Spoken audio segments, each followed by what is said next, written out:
A revisit to Frasier and Frasier's world is I think, definitely going to come. Post Frasier, we were taping an episode with John Hamm not too long ago of Mad Men fame, and I asked him, you know, how do you recapture the high of being TV's leading man? And he laughed and he's like, you don't. No, How similar an experience was that transition for you? yeah.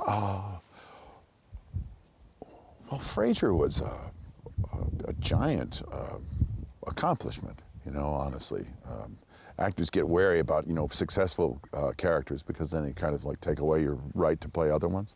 But that hasn't been the case with me. I mean, there's a bit of a, you know, he's still sort of there in my life always, Frasier. I mean, because he's a great character. So I'm remembered for him.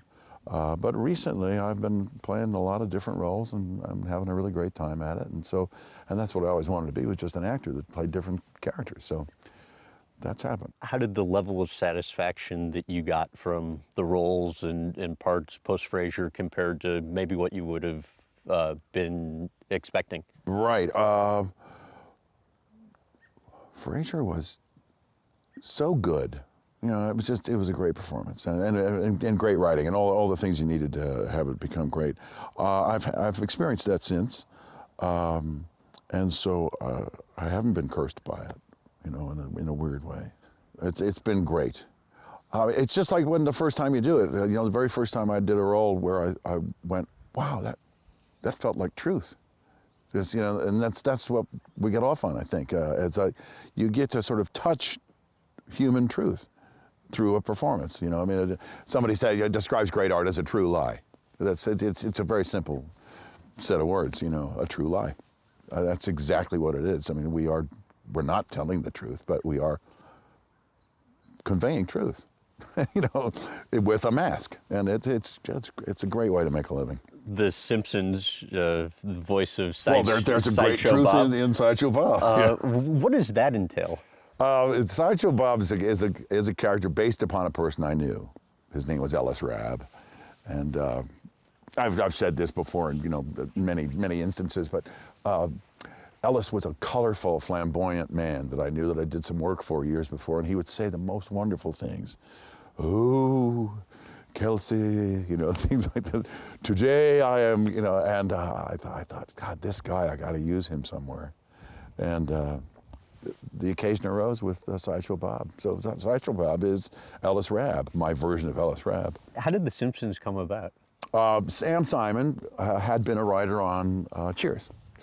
And then he took off and started doing the Tracy Ullman Show. And then within that, they came up with Matt Groening, the little itchy and scratchy thing. And then it turned into the sort of the Simpsons character, the Bart and everything. And he called me like in the second season of The Simpsons and said, I used to sing a lot on the set of Cheers. I used to always sing, "Oh, the good life." And he asked me if I was still doing that. And I said, yeah. And he says, "Can you sing a Cole Porter song?" And I said, "Of course I can." And so I said, "Well, we've got this character, Sideshow Bob, who loves Cole Porter, who has never spoken a word. And we finally thought he should speak. He's Krusty the Clown's sidekick, and we want you to do it." So I said, "Yeah, I'll come in." And that's when I thought, oh, it's Ellis, and did my Ellis Rabb impression, and sang, what is it? "Every time we say goodbye, I cry a little. Every time we say goodbye, I wonder why a little." A wonderful song. And Sideshow was born. The Frasier reboot. Yes. The new Frasier. The new Frasier. What's the plan for that? Well, we're in the midst of talking about, we've got it hatched. We've hatched the plan, what we think is the right way to go. We're sort of on standby a little bit, working out on a couple of possible network deals that we're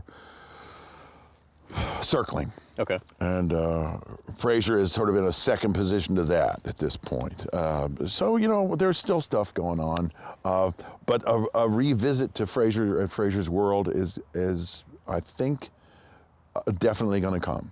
We'll see, how people respond to it, because it's not going to be the same place. It's not going to be Seattle. It's not going to be. It's not going to be the same Frasier. It's going to be, the man in his next iteration, and hopefully that'll be something people like watching. But I think it'll be funny. Without revealing too many details, what will it be about? Well, it's still his search for love, for one thing. I think that'll always go on with Frasier, but a connection with his son. When do you think it starts? Spring. Okay. Yeah. When do you think The airtime? people can probably late summer next year. Late summer next year? I would guess. That's maybe. quick. Yeah, I mean it's ready to go. We just got to sort of staff it and find somebody who wants to give us money for it. I mean, that's probably not that Oh, difficult. who knows? You never know. I mean, the business is funny. It's a funny world, but I think there's a couple of outlets that would actually be interested in revisiting it. Mm-hmm. Yeah. You initially said you could not see yourself playing Frasier again. Right. What changed? Well, part of it was the Roseanne revival, things that kind of like kicked again, and then when they were doing things like when Murphy Brown came back, and I don't know how, and when Will and Grace came back, I thought, well, maybe it'd be worth it. I've always wanted to be honest. I didn't think Frasier should be in exactly the same place as he was 12 years ago. So we've changed that. What was appealing to you about it? Just the idea that there might be another act in his life, because certainly his life is. I mean, people used to ask, could you have done it for more time? And they say, well, yeah. I mean, because life is always surprising. People go on. Yeah, you get up the next day and it's a different life, isn't it?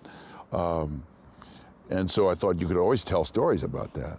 We just ended it because that's where, contracts were up and 11 seasons seemed like the right kind of amount of time for it to be on the air. And so we ended it on a high and what we thought was a good story point to end on, and a hopeful stepping off place. All those things were enough to propel him into a new kind of life. And so this new idea would be based upon the fact that he was still, alive and still trying things and still embarked on an adventure. I think that ideally that would be how it would work out.